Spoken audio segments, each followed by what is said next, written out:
Ma'am, just how challenging this time will be for the senators? Impeachment, budget, hearings. Very challenging, pero nananalig ako na we will make ourselves up to the task.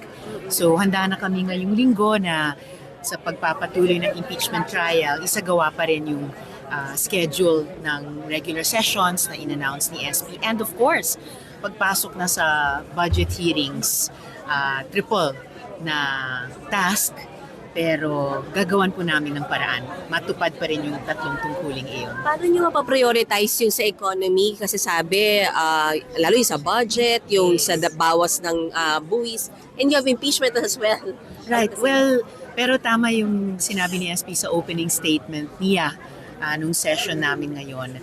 Top priority talaga kailangan yung ekonomiya. Sana masuklian yon ng SONA ni Presidente mamaya na hindi lang ulat sa bayan, pero resibo kung paano ba talaga kung guminhawa ang buhay ng mga Pilipino. Paano ito guminhawa at paano lalong giginhawa sa mga susunod na buwan. You will be attending, ma'am? Yes, of course.